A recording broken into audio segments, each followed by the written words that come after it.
एक लड़की जिसकी उम्र 17-18 साल होती है और एक साइबर कैफे पर यानी आप कह सकते हैं सहज जन सेवा केंद्र पर वो फोटो स्टेट कराने के लिए जाती है। और जब फोटो स्टेट कराने के लिए वहां पर पहुंचती है तो वहां पर जो व्यक्ति फोटो स्टेट कर रहा होता है और यानी कि फोटो स्टेट यानी जिस भी दुकान का जिसकी दुकान थी उस दुकान के मालिक, राइट, और जो दुकानदार था वो लड़की को बहला फुसला कर और जबरदस्ती एक रूम में ले जाकर उस लड़की के साथ रेप करते हैं, जबरदस्ती करते हैं।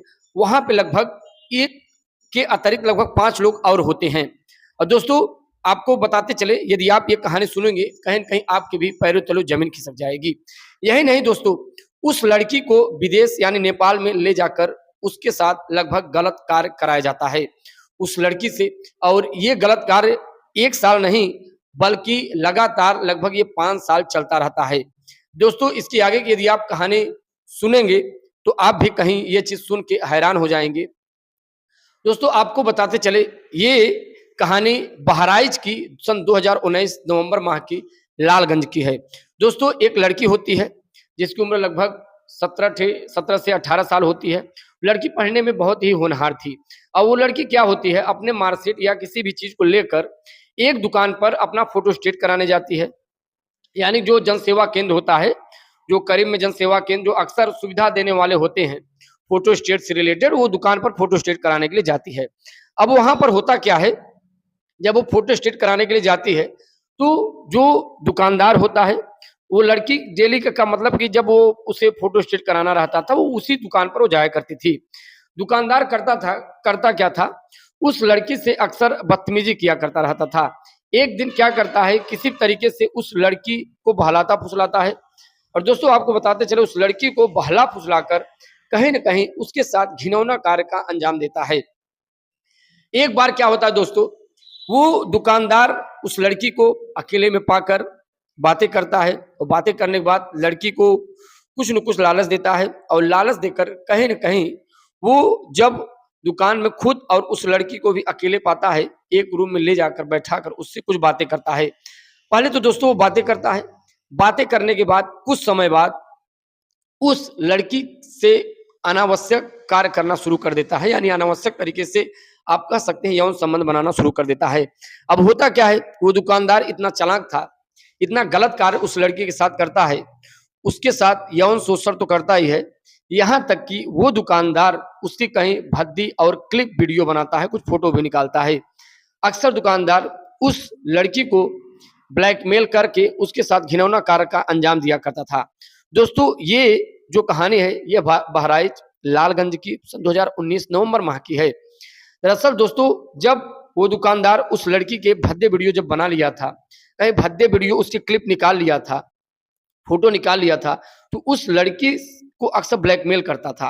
कहीं न कहीं वो दुकानदार उस लड़की को फोटो भेजता था और उल्टा सीधा उसे बोलकर अक्सर वो बोला करता था, अगर मैं जो कहूँगा तुम ये नहीं करोगी तो मैं कहीं न कहीं तुम्हारे इज्जत को मैं हर जगह फैला दूंगा। तो अब ये लड़की करते क्या है, अब उसकी भी मजबूरी होती है, वो भी कहीं डरी होती है, सहमी होती है। वो सोचती है कि हमारा जो इज्जत है कहीं किसी के बीच न जाने पाए, इसलिए लड़की को उस व्यक्ति यानी दुकानदार के साथ गलत कार्य करने पे मजबूर हो जाती है। और दोस्तों ये जो दुकानदार होता है ये कहीं न कहीं उस लड़की के साथ घिनौना कार्य करने के लिए ऐसे ही ब्लैकमेल करके अक्सर अंजाम दिया करता था। कई समय बीत जाता है तो दुकानदार बहला फुसलाकर उसे नेपाल में ले जाता है और नेपाल में ले जाकर दोस्तों वो कहीं न कहीं अपने दोस्तों से भी उस लड़की से ऐसे ही घिनौने कार्य का अंजाम देता है। दोस्तों आपको बताते चले, जब लड़की को ये पता होता है कि अब हमें उस व्यक्ति के द्वारा, उस भेड़िए व्यक्ति के द्वारा हमें नेपाल में ले आकर बेचा गया है, यहाँ पर वो लोग लड़की कहीं न कहीं ये चीज़ सुनकर हैरान हो जाती है।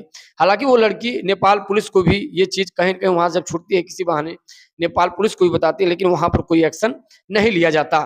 अब दोस्तों आपको बताते चले, वो लड़की जब किसी भी तरीके से वहाँ से नेपाल से अपने पुनः गाँव आती है और ये बात अभी किसी को नहीं बताती है, लेकिन जब वो मजबूर हो जाती है दोस्तों, वो लड़की अपने घर वालों को जब ये बात बताती है तो घर वाले कहीं न कहीं ये चीज़ सुनकर पैरों तले जमीन खिसक जाती है। घर वाले भी दोस्तों ये चीज़ सुनकर हैरान हो जाते हैं।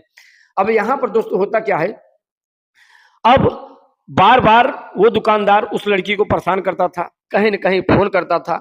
जब भी उसे घिनौना कार्य करना होता था, उस लड़की को वो फ़ोटो और वो वीडियो क्लिप दिखाकर कहीं न कहीं ब्लैकमेल किया करता था। अब दोस्तों होता क्या है, वो लड़की जब इस व्यक्ति से परेशान हो जाती है, जब उसे कुछ नहीं समझ में आ रहा है, आखिर में हम क्या करें? क्या ये इसी तरीके से हमारे साथ करता रहेगा? क्या हमारी कोई इज़्ज़त नहीं है? क्या हमारी कोई वैल्यू नहीं है? लड़की भी क्या करती थी, मजबूर हो जाती थी ऐसा कार्य का अंजाम देने के लिए, क्योंकि उसकी भी कहीं न कहीं इज़्ज़त दाँव पर लगी हुई थी। दोस्तों, इस कहानी को बताने का हमारा तात्पर्य ये नहीं है, किसी की आत्मा को ठेस पहुँचाना, यहाँ पे किसी की बेइज़्ज़त करना है, बल्कि इस कहानी को बताने का तात्पर्य यह होता है कि कहीं न कहीं आपको भी जागरूक करना है। दोस्तों, आपको बताते चलें, यदि आपके साथ कहीं ऐसा कोई अंजाम, कोई भी व्यक्ति कहीं भी कर रहा हो, यदि आपके साथ हो रहा हो, तो आपको इस चीज़ के लिए मजबूर नहीं होना है कि हमारी इज़्ज़त का कहीं लोगों को पता न चल जाए। कुछ लोग होते हैं इसीलिए दबे रहते हैं और घिनौने कार्य का अंजाम देते रहते हैं। दोस्तों, कहीं न कहीं गलत कार्य करने से पहले इस चीज़ को पुलिस प्रशासन के बीच भी लाना चाहिए। जो भी ऐसा गलत कार्य कर रहा है, उसे सज़ा देना दोस्तों बहुत ज़रूरी होता है।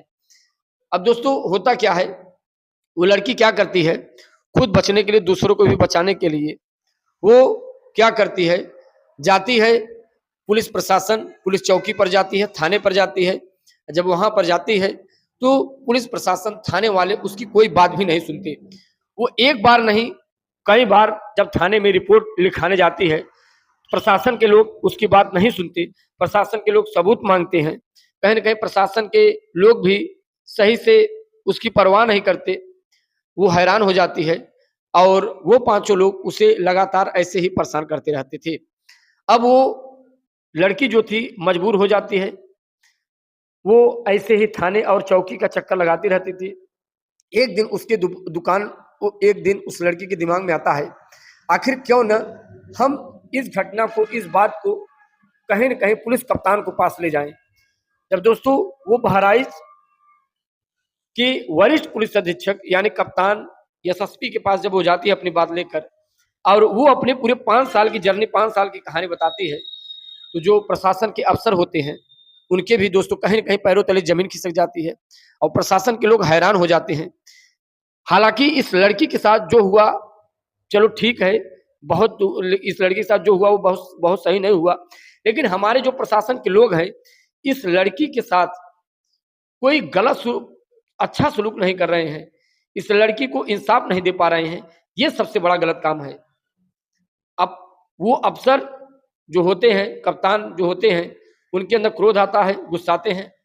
वहीं पर वो अपना फ़ोन उठाते हैं और दोस्तों फ़ोन उठाकर उस थाने पर फ़ोन लगाते हैं, जहाँ पर वो लड़की सबसे पहली बार गई थी, उस रिपोर्ट को दर्ज कराने के लिए, और पूछते हैं, आखिर में इस लड़की की समस्या क्या है? दोस्तों, जो थानेदार होता है, कहीं न कहीं वो हीला-हवाली करने लगता है, वो टाल-मटोल करने लगता है और कप्तान साहब गुस्से में आके कहते हैं, अगर इस लड़की को 5 दिन के अंदर इंसाफ नहीं मिला, तो आपके पुलिस थाने को और उसके साथ-साथ आपको भी हमें सस्पेंड करने के लिए मजबूर हो जाना पड़ेगा। दोस्तों, आपको बताते चले, ये समस्या तब बहुत ज़्यादा बढ़ जाती है, जब प्रशासन के लोग ही इस चीज़ को नहीं सुनते। क्या अगर प्रशासन के लोग दोस्तों इस चीज़ को पहली ही बार में अगर सुनते, क्या उस लड़की के साथ ऐसा होता? नहीं होता। लेकिन प्रशासन के लोग भी कहीं न कहीं नहीं सुनते हैं। कहीं न कहीं ये चीज़ें बढ़ती चली जाती हैं। अगर दोस्तों प्रशासन के लोग एक तरीके से एक्शन लेना शुरू कर दें, जैसे कप्तान साहब करते हैं उस लड़की को इंसाफ दिलाने के लिए, तो ये समस्या आगे बढ़े ही नहीं।